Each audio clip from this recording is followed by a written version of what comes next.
Welcome back to In the Ring with Termite and Mr. S. Well, Mr. S, We're continuing. we are continuing. This is part 2 of what we just did on our last episode. Yes, sir. And for everybody out there, he's in control. And I don't know if I like somebody else being in control. It's not so bad. I'm not just here on clip. I hate being a passenger too, so that's kind of this feeling right now. But we're continuing our interviewing of you, of our own very own Termite Watkins. And on the last episode, we really talked about your very early start with your dad, family, kind of how you got started in boxing. We really didn't even get that far. I felt like we scratched the surface. But for those of you that missed that episode, go back and listen to it, because we're building upon that. Basically, crediting your father to making you the man that you became in order to achieve the things that you've achieved. And that's what we're going to talk about today. I've got a long list of notes here to remember, because you did a lot, and it's a lot to remember. So I'm going to go through some of those things, but to summarize, you had a father that really pushed you. Yeah. And like I said, go back and watch that other episode, but he pushed you, and you got started in your boxing, your career. You got you a good coach, invested time, and now we're in the stage where you were starting to win. Yes, sir. And let's start right there. So you're boxing, you're starting to do good. So he got me a good coach, Kenny Weldon. Many of you know the man, Kenny Weldon, the legend. He's passed, he's not here. He'll always be here in spirit, but one of the greatest coaches ever. And Kenny Weldon was a great teacher. And he needed to be, because I was not the brightest student, but I was hungry. You're a good student. I was a good student. I was a great student, but I wasn't. You weren't book smart. I wasn't so smart. No. You weren't book smart. I wasn't book smart. That's more clarity on that. So he got me Kenny Weldon, and I headed off. Kenny was a great communicator. Parents, you got to communicate with your kids, and if you deal with kids, communicate with them. So I started winning. I went from winning 4 out of 5 fights, or 4 out of 5, getting whipped 4 or 5 times, 4 out of 5 times, putting the gloves on. When I got with Kenny Weldon, I won 65 straight fights straight. Straight. That's unheard of. I mean, you don't even hear that today. I mean, the Sugar Ray Leonards, the Tommy Hearns, they did it. But you don't, 65 fights for amateur, you're fighting judges, you're fighting parents, you're fighting, conditions. But I went 65 fights without losing, and then I did lose, and then, but I only lost. I bet that 66 fight with a loss, you didn't know how to handle that. It was tough. But as a youngster, it was a lot of pressure off of me. How old were you? Let's reset the timeline. So you started fighting. Now did we go pro yet? I don't know if we've gotten this part of the story yet. Okay, so you started amateur fights. Mm-hmm. You were losing all the fights. Then you got with Kenny Weldon. And then you went 65 straight. How old were you at this time? It was probably from about 10 years old to about 14, something like that. 14. So over about a 4-year stretch, you were undefeated. Yeah. And I know you don't probably want to go here, but help us relive that day of that 66 fight when you lost after a 65 win streak. Yeah. I didn't think I lost. Of course, most people don't. So it wasn't a knockout. It wasn't. No, it was a decision. It was a decision. And thank you for bringing knockout up. I've never been knocked out. You've never been knocked out. But I have been knocked down, which is a lot what our theme is. Yes. You get knocked down, you get up. And that's what I want to emphasize on the 66. That's effectively as a knockout. Yeah. Not physically, but from your record standpoint, your mental standpoint, you've been building up this aura about you, and then boom, you just got knocked down and you lost a fight. Yeah. Whether you agreed with it or not, it still messed with you. That's right. And to kind of clarify, I had 138 amateur fights, and I turned pro at 17. So you can see all the fights I had. I said earlier that that was 60-something fights, 65 fights by 14. It may have been sooner than that because we fought, at that time we were fighting every weekend. Oh, wow. We would go somewhere. Sometimes we'd go to Beaumont, fight a fight on Friday night and fight again Saturday night, and maybe fight somewhere else on Sunday afternoon. And so, but I ended up having 138 amateur fights and 128 wins. And you gotta remember, 4 of those losses, I believe it was 4, was overseas. Romania, I Italy, wasn't even Germany. factoring those in. So you were all over the place. Yeah, and when you lose overseas, there was a lot of them that I really did win. But when you go overseas, you're in their backyard. So ended up having, becoming the top amateur in the nation. I fought in the nationals. To get to nationals, you have to go regional. The Houston Golden Gloves. Won it. You won the Golden Gloves. Youngest at the time. Well, in Houston, the Golden Gloves had been won at 16. But the Nationals is what you're talking about. So I fought in Houston, won it at 16, which gave me a spot on the Texas team. Okay. So we went from Texas. We went. The Houston team went to Fort Worth, and we fought in the state tournament. Not Texas team. That was the Houston team. Okay. I made the Houston Golden Gloves team, the regional. We went there. I won state, and that meant I was the best in Texas. And we fought 5 times in 4 days. Wow. And so I don't know that anybody else had done that at 16, but it was a big game, and I was the best in Texas then. And then that gave me an opportunity to go to the national competition. Now back then there was only 2 nationals. I think it was the Golden Glove National and the AAU National. The one I was in was the Golden Glove National. They're both big. Any national tournament back then was big. Today they've not taken any credit from the fighters today, but there's like 3 or 4 different nationals. There's so many different leagues or whatever you want to call it. Yeah. So I went to nationals. I even had coaches and old coaches tell my dad, Billy, you shouldn't let him fight him actually 16 years old. Let him get 17, 18 years old.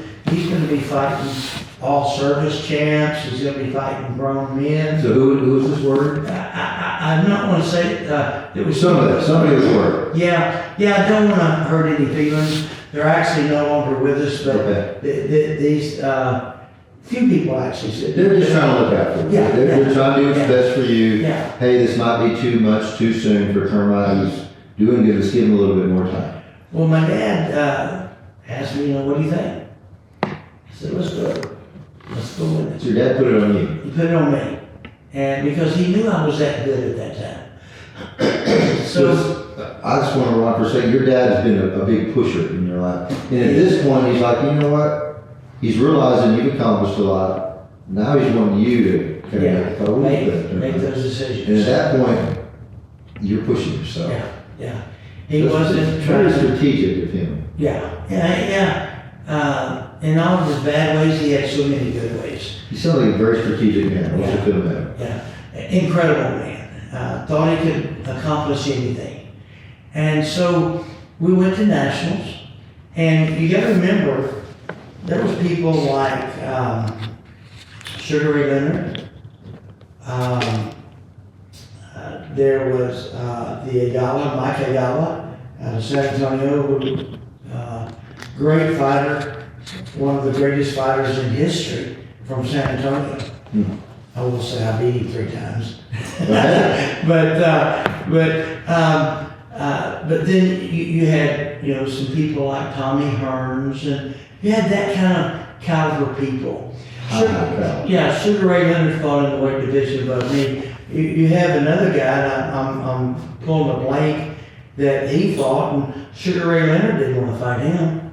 and was real clear about it. They were in different weight divisions, and he laughed and said, as a matter of fact, I wish I could think of this guy's name because he's got a great story.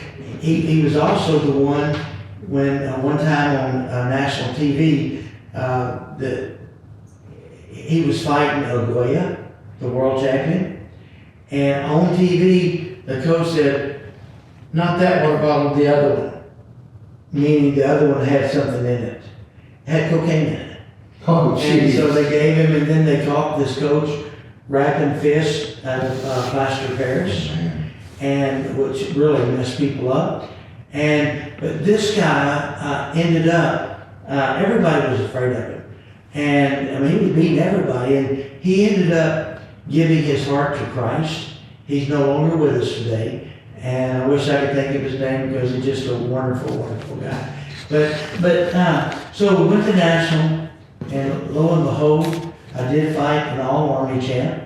16 years old, I'm fighting a guy, a grown man from the army. And I beat him. And I beat him in my second fight of the day. One day I fought 2 times. And I fought I think it was 4 days and 5 fights. And so I beat him, and I become the youngest one to win nationals at 16 years old. And that earns you a spot or just getting to the USA team. Yes, so that was the year that me and Ray Leonard and Howard Davis, who won the gold medal in the Olympics, he was there. He won the tournament that year. You and Sugar Ray roommates? Me, Howard Davis, and Sugar Ray were roommates. We went to Romania and Italy and Germany and Yugoslavia. So at 16 years old, you're representing your country, Yeah. fighting, going all over the world, meeting some great folks, doing some big things at Yeah. 16. Meeting the elite.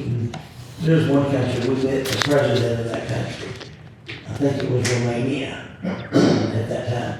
And so we were going all over the world, and then I come back, and I didn't get a chance to go to the Olympics. I'd already made, there's 5 teams. I want to make that clear to everybody. There's 5 Olympic teams, and these teams fight in the box off.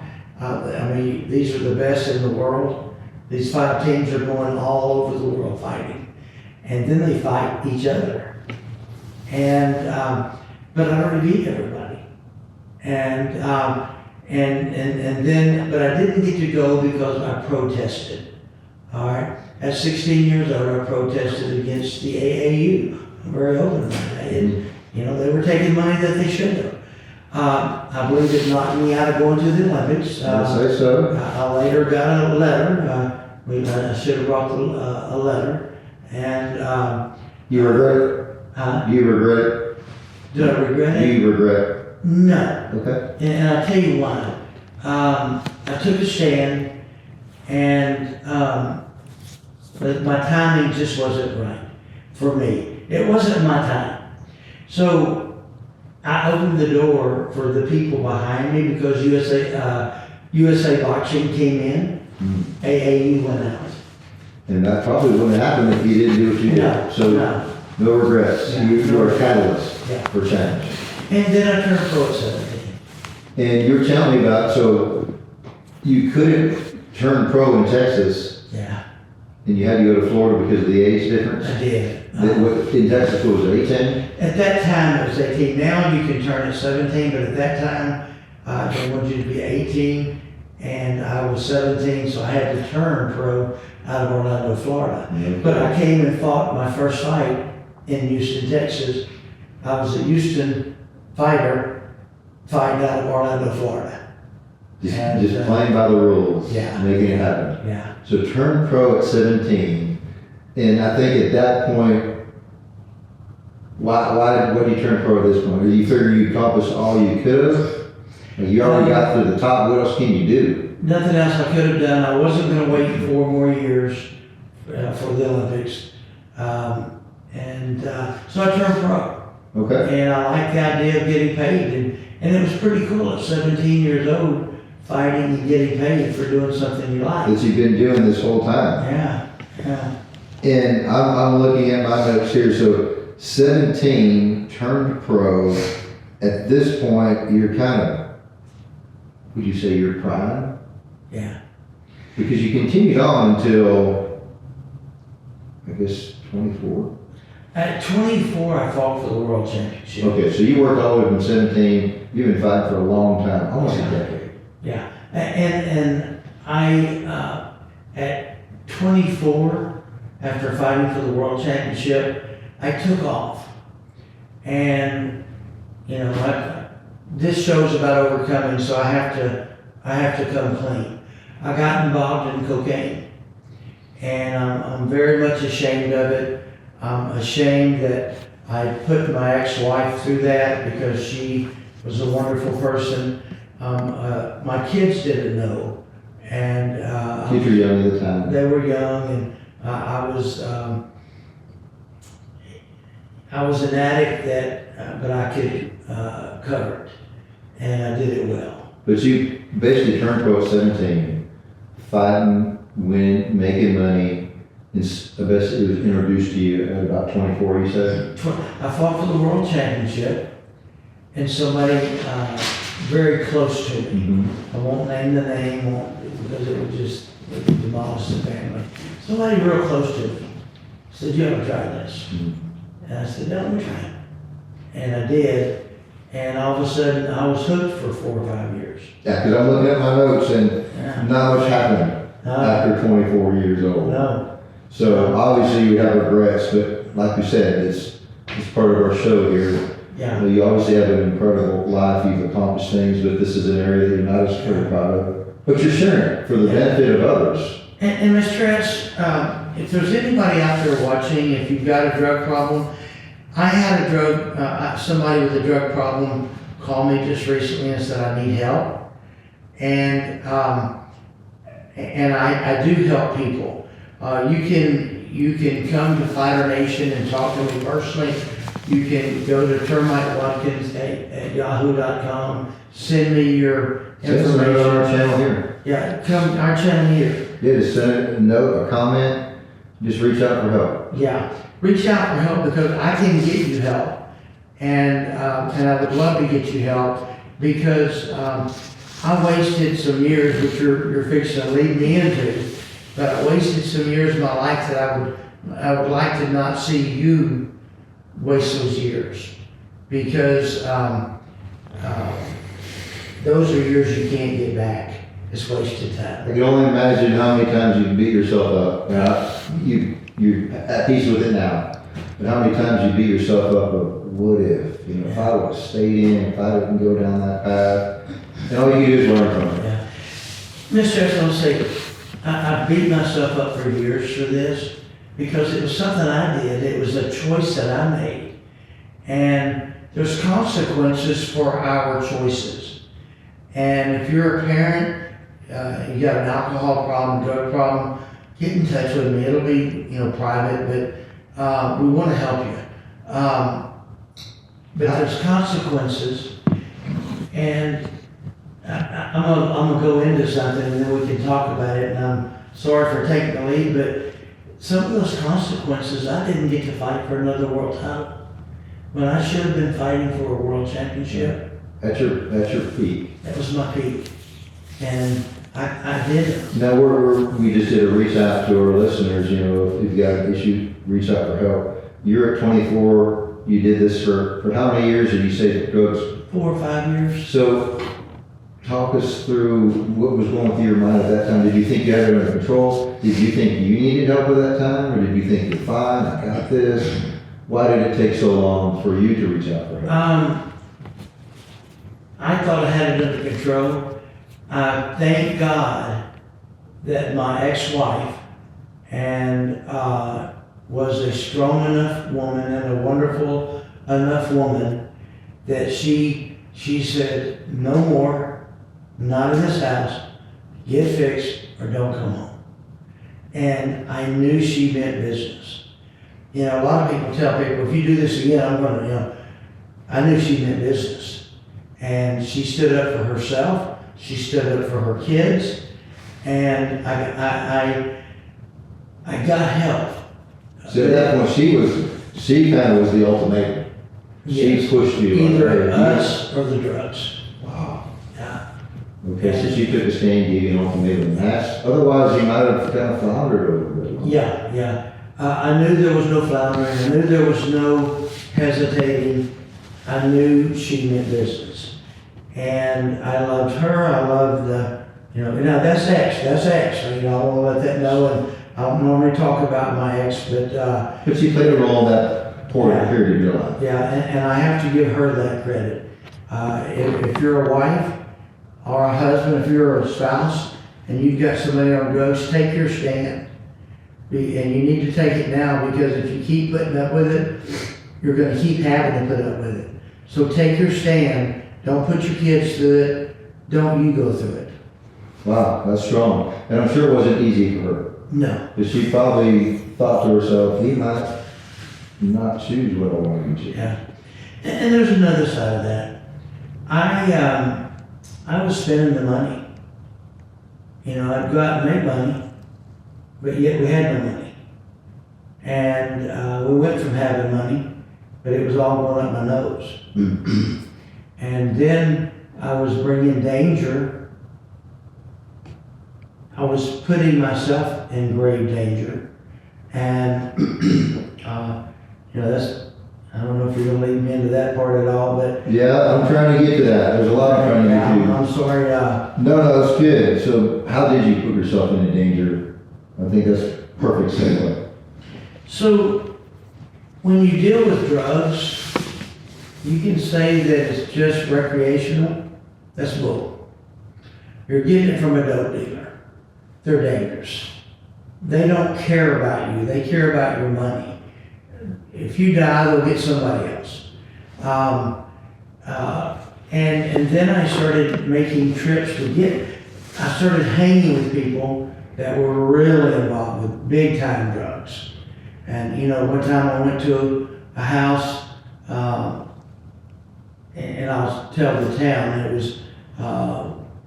it was in Crosby, where I live now, but I didn't live there at that time.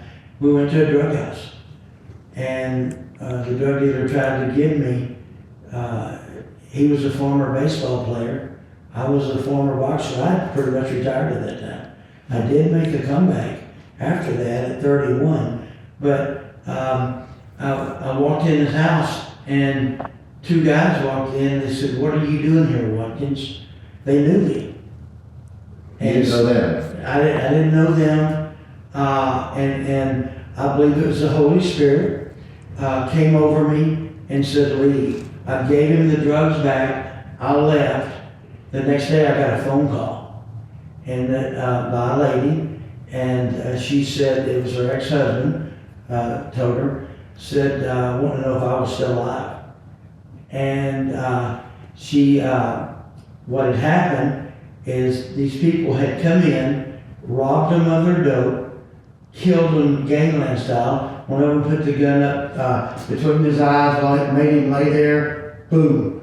The other one, they're walking down the stairs, put it up to his ear, boom, against the wall. And you could have been there at that time. yeah.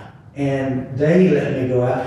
Then all of a sudden, I'm having for the next year worry. They ended up going to prison, and they got caught.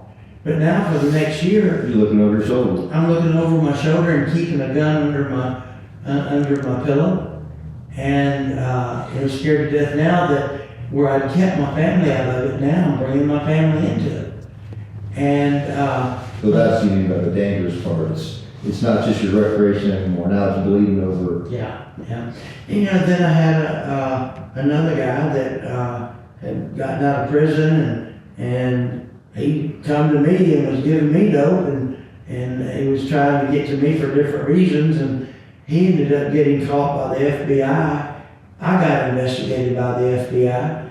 Here's this local hometown hero getting investigated by the FBI on one deal, on another deal, getting called downtown, and I told them I was busy. When Harris County called me, they said, "We don't care what you are. If you don't come now, we're coming to get you."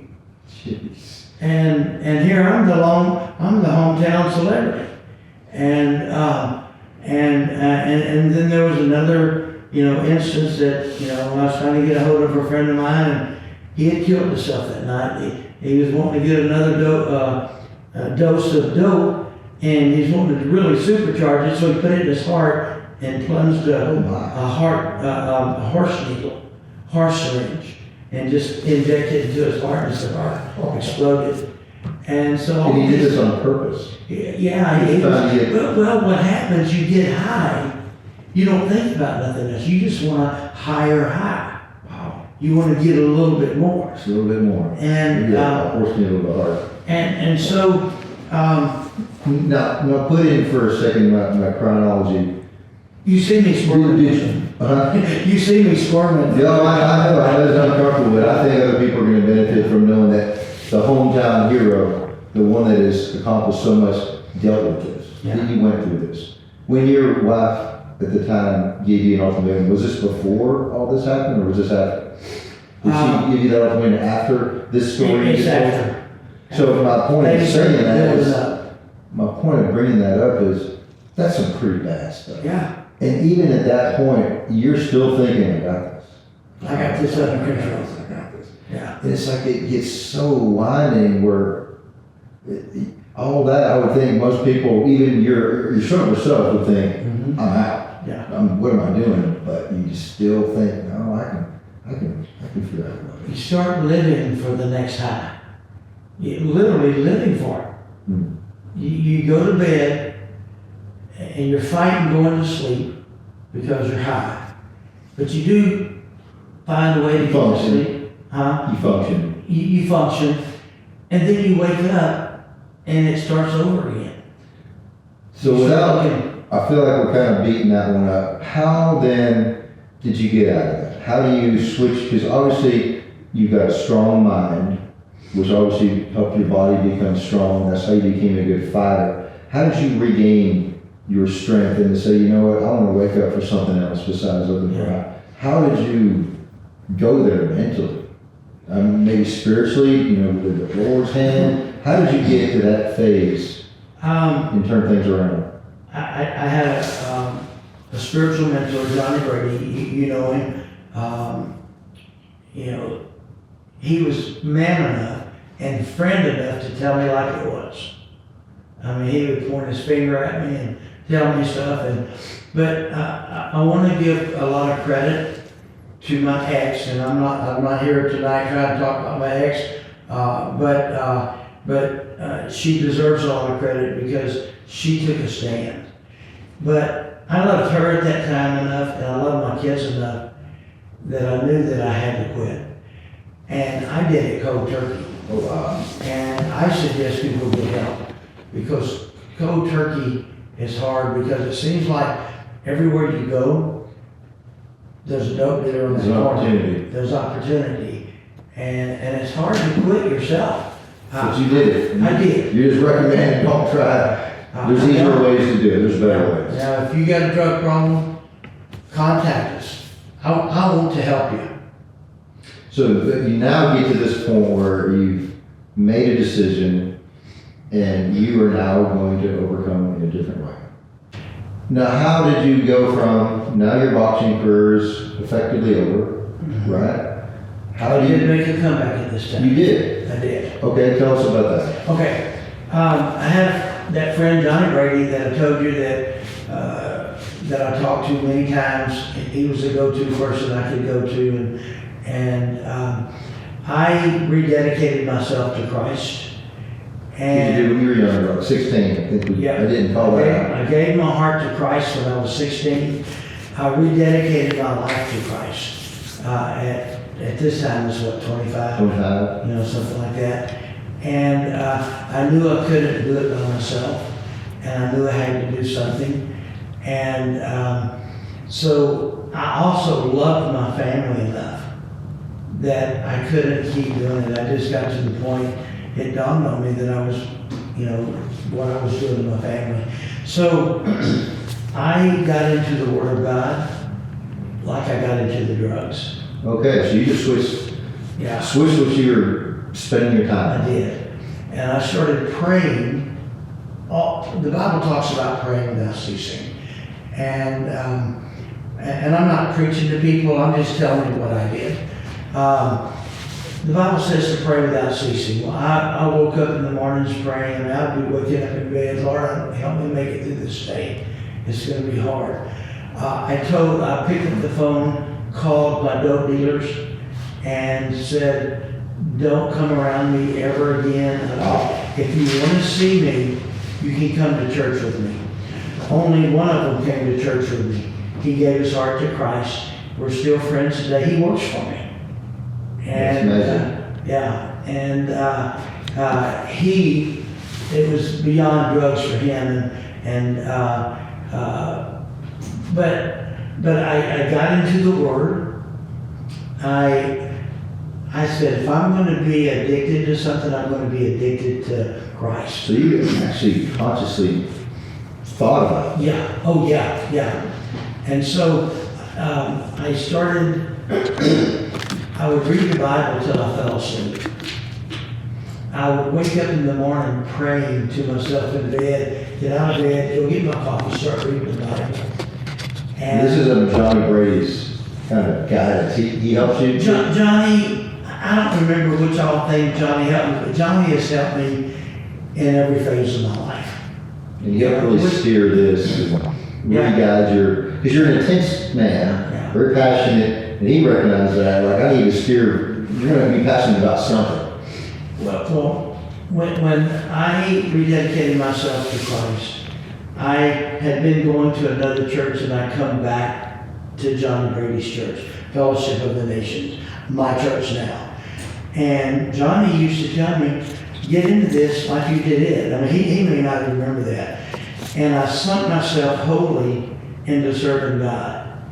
And then I even started, he made me mad, but he put me in a spot where I had to help. You know, like one time, I felt like God was leading me to go up and pray with people, go up in the front and let people come pray with me. I didn't want to go up front and pray. I'm the one that's trying to get off. I need prayer. I need prayer. And I went and told him, he goes, I don't know about you, but if God was telling me to go up front, I think I'd go up front. And so the next Sunday, the same feeling come over me. And I walk up front to pray with people. And I'm thinking, I'm the one that needs prayer. And now I'm down here. Now I've been clean a little bit. You know, Johnny's not going to let somebody come in that's dirty. And I've been getting myself right.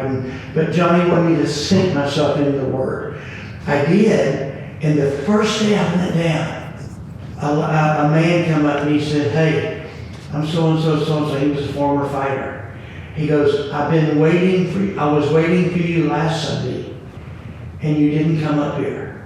I was waiting for you this Sunday, and you did.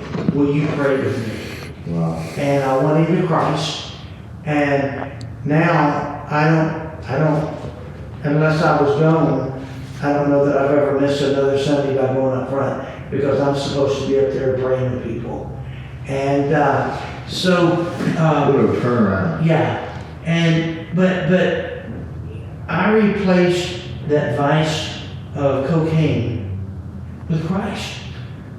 Well, I think that's a good principle, because I hear a lot about, this is, you get into psychology, people say, for example, don't think of a pink elephant. You're thinking of a pink elephant. So essentially you can't not think of something. You can't basically not go after something. You have to go after something else. Yeah. So it's not like, don't think about doing drugs. Don't think about it. You have to get your mind and focus on something else. And you effectively did it. You switched your focus, your attention, your energy, and it sounds like it fought. And then you said you made a comeback? That's what I did. I made a comeback. Matter of fact, me and George Foreman, we were making at the same time, making our comebacks. And we fought in Galveston, and where I had a draw. And then we went to two places in Wyoming or something like that, and we both fought there. I fought under, and he was kind enough, George Foreman, to let me fight under. He was the big superstar, but he wasn't the world champion yet. And so we were making our comebacks together. No kidding. And how long did y'all do this together? We just did it for a couple of shows, and really, I say we did it together, we did. But it was really him. He was kind enough to let me on his car. He didn't need me. George, He's trying to help you out. he tried to help me out. And I love George to this day for it. So that went very well for him, I know that. At what point did you decide, you just didn't want to, you did the comeback, at what point did you decide to back out, and why? So I had, I'm probably fixing to misquote, but I had 10 or 12 fights on the comeback, and I believe I was 11-1, I think, or 10-1, or something like that. I don't remember. Does it have it on the notes? I'm looking right now, I'm trying to find it as you're talking. I believe it was 11-1. I had 11 wins and a draw, something like that, on the comeback. Okay. And, but then my last fight, I won it, but the next morning I couldn't hardly get out of bed. And I was 31 years old, and I was hurting. And my body just didn't take it, and I knew it was time. And one of the things I didn't want to do was stay in boxing until I got punchy, or until I got beat up bad, or until I wasn't worth anything. And so I knew that God had blessed me with a crazy name, a crazy sport. I was great, and He had blessed me with all this recognition. And I just knew if He did it once, He could do it again. And so I retired from boxing. Okay. And sometime after that, I went into a different chapter of my life. And That's when you started, you got in the car business, Yes. your chemical plants? First I got in the car business, and I would tell everybody it was a great experience for me. And I got into it and learned the car business, learned how to sell a car. But really what I learned more is I learned not to sell cars. I helped people buy cars. Okay. Good way to put it. There's a big difference when you sell somebody something versus you help somebody buy something. Good point. And so I had a following that was incredible. If you're out there and you bought cars from me, thank you. I run into people all the time. I sold them their first car, whatever. I had a great career in the car business. So your life's getting back on track, rededicate yourself, got the drugs clean. You mentioned the family life. I don't know what you want to talk about that. Obviously, your ex at that time was instrumental in giving you an ultimatum. Yeah. And so I don't know, did that, obviously she's your ex. Yeah. Did the drugs finally just take, she just couldn't take no more? No, I got away from the drugs and so that I don't bring her into this too much. She's my past. I have my future now, but I think it's necessary because she deserves a lot of credit. She's a big reason to quit because she was woman enough to take a stand, and more women need to be that way. More men and women need to be that way. But I went into several things. I didn't know what I wanted to be. I knew I wanted to do something. I wanted to do something. I wanted to be great at it. I know it sounds corny. No, I didn't. But, It's the desire. Yeah. And so cars, I guess, wasn't it? Yeah. I become great at cars. I was selling 50 cars a month. That's unheard of today. 50 cars a month. That's awesome. Unreal. But then I was living for Christ, and my calling, which I may be jumping the gun, but to Iraq. Okay, so you're doing the car business at that point. Yeah. The family business is pest control. Yep, I got away from the family. And then you had this calling to go serve as a civilian Yeah. in Iraq. Yeah. What was that, 2003? Yeah. And at this point, you're mid-40s? Yeah, 47, yeah. 47. 47 sounds good. And so now, I guess, how did that happen? How did this, from selling cars to all of a sudden I'm going to go to Iraq? How did that happen? I'd love to tell you. So I'm driving home one night from having an incredible night of selling cars, and all of a sudden I believe the Holy Spirit talks to us, and I was coming home and the thought, it's my time to do my part. And I didn't understand it. That kept coming on my mind. My time to do my part. That might be a message to people out there today.